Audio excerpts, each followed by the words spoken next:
One of the difficulties of speaking after such an erudite panel is that either you end up repeating what everyone else said, or you have to just remain in silent because they've said everything much better than I could. Instead, what I'm going to try and do is maybe ask you to think about some of the things we've heard in a slightly different way. And I'll do this by asking you to just imagine, as a thought experiment, that this conference is taking place 110 years ago, just for a minute. And leaving aside that we're all wearing different clothes and all kinds of things, just imagine that. But in this conference, what would it mean to say something is Turkish? What would it mean to say something is Arab? What would it mean to talk about the region? I hope that if you just reflect for a second, you will realize that those words that we've used so many times here could not have the same meaning, could not have the same impact. We would have a very different conversation, even if we were using the same words, because it would mean very different things. It would mean something very different to association. Even the category of the region that we've talked about, what would it mean to say this is a region? What region would this be? Now, the reason why I mention this is because I'd like to suggest that everyone in this room, everyone in this conference is clearly aware there is a crisis. We don't need to be reminded. You can watch it on the television. It's been ongoing, etc. And when there's a crisis, we sometimes are not clear of how deep that crisis goes. And I don't mean that we're not aware of the human horrors or the suffering of people, refugees, people killed, murdered, etc. But we're not clear how deep the crisis is. Not just a crisis of events, it's not just a crisis of politics, but it's also a philosophical crisis. It's a crisis of epistemology. And what I mean by this is that if the crisis is deep enough, the way that we have to understand the world that no longer makes sense to us, because the way that we understood the world depended on the world being in a particular shape. You don't have to believe what I'm saying, but just humor me for a minute.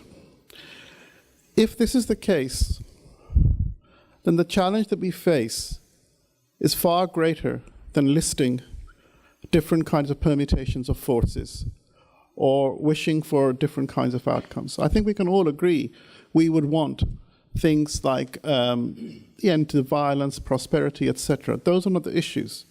I think everyone could agree that. The problem is, why can't we have them? Why can't we have them now? So what I'd like to suggest to you is I'd like to make sort of three main points that I'd like you to think about and see if they can actually help resolve, not necessarily resolve, but at least to think differently about some of these things. The first thing I want to suggest to you is that our unit of analysis doesn't correspond to the unit of decision making, of what is actually happening. In a sense, what I'm trying to say to you is that we live in a world in which journalists, international relations, politicians, statecraft, all of people think that they know what they're doing, and we think they know what they're doing, and there is a kind of a convergence between what is being analyzed. So we spend a lot of energy working out who said what to who, who's doing what, whose forces are coming here, whether this is an Iranian plot or a Saudi plot or whatever. We're plotting it all out. We have this kind of huge grid, and we can make sense of this. But what extent these changes we're talking about cannot fit into those who are making those decision-making. And what I mean by this is what I said to you before. The architecture all around us, we take for granted. We take for granted the existence of states in their particular permutations. We take for granted the existence of certain kinds of identities. And we take for granted certain kinds of tools, etc. Why should we take them for granted? If 100 years ago, you can agree with me that this conversation wouldn't make much sense if we talked about it in terms of the kind of language we're using now, you must also agree that that language was describing a world which is different than the world now. Therefore, why are we taking these permutations for granted, especially when all around us they're collapsing? Okay, so if we can't take them to granted, I'd like to make the second point that I'd like to make. And that is the way we've talked about ideology. It seems to me that one way of thinking about ideology is simply the way we understand it. Ideology is sort of a set of beliefs that people have, and you can checklist them, and you can say, this person believes in freedom of speech, and this one believes in the state, and this believes, and we can work out a grid for that. But I'd like to suggest to you that ideologies are a bit more than that. There is no such thing as non-ideological. Because in the end, ideologies are simply humans trying to cope with a world which is too big for them. So there will always be a certain amount of selectivity. There'll always be putting together certain tropes, certain things from another. And we can never always find out. So this is why when we try and map out, well, people believe in redistribution of labor or redistribution of means of production must be Marxist, but then we have others doing it. It doesn't, different elements, we can see them at different places, yeah? So what I would say to you is that, in a sense, the program of there being non-ideological simply means the program of those ideologies that have become so part of the common sense that we think that's the way the world is, when in fact, this is just one particular description of that world. So what we're dealing with is actually worldviews. And these worldviews are not themselves permanent or flexible, but nor are they indispensable. There is no way getting around them. If you would permit me, I think only God could be non-ideological. The rest of us, being human, have to always be ideological in that sense, because we can only understand partialities. We can only understand certain things through our own kinds of ways. So the question then becomes, is what kinds of worldviews can we have? And that brings me to the sort of third point that I want to make.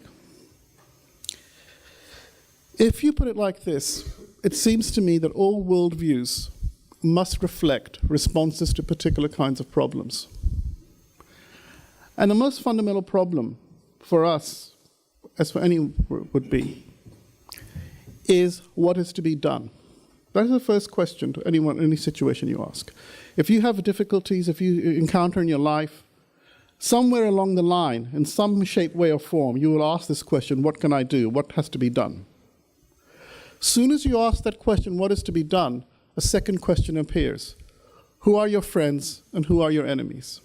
Who will oppose what you want to do and who will support what you want to do? Once you have those two questions in your mind, then you really have the beginning of what I would say perhaps we should think about ideologies as a formation of collective subjects. Ideologies tell us who we are. And what we want are better stories to tell us who we are, but we cannot step outside that. Now, having said all of this, I'd like to say to you is this, and this is the final point that I want to end on. One of the biggest, one goes back to the question of Islamophobia. One of the biggest problems that we have right now as part of the global South is we no longer can tell stories about ourselves. We no longer have the means to tell stories about ourselves. And even when we try, the language doesn't exist. We are always struggling and borrowing and not realizing that in those acts of borrowing, we're already condemning ourselves.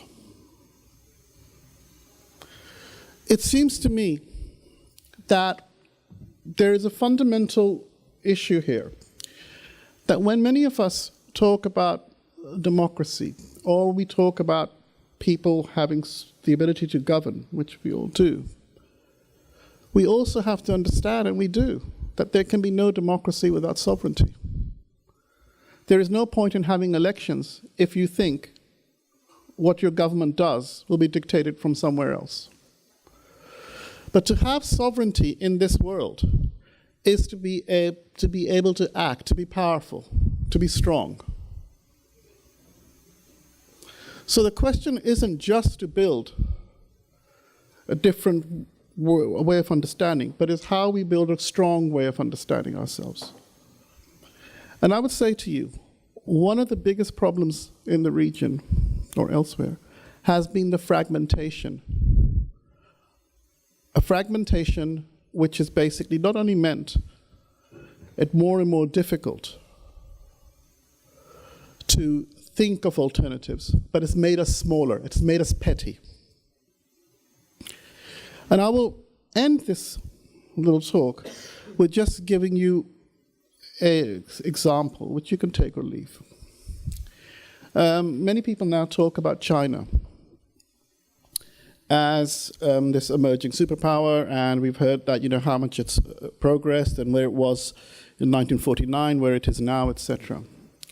China's population is about 1.2 billion. There are 1.6 billion Muslims. But if China was split into 57 different countries and hundreds, would we still be talking about China in the same way?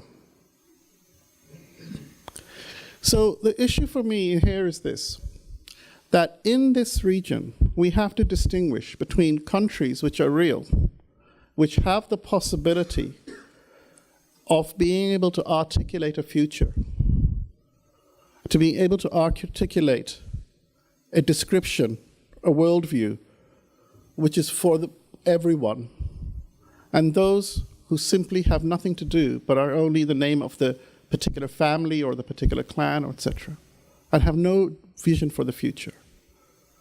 So what I would suggest is this, that the crisis that we face is not simply economic, military, social, cultural. It is also, the crisis is ultimately political, and it has epistemological or theoretical consequences. And unless we consider those, we will end up continuing with the crisis, because all we will do is, like bad doctors, all we can do is look at the symptoms, not the actual causes of the things. Thank you.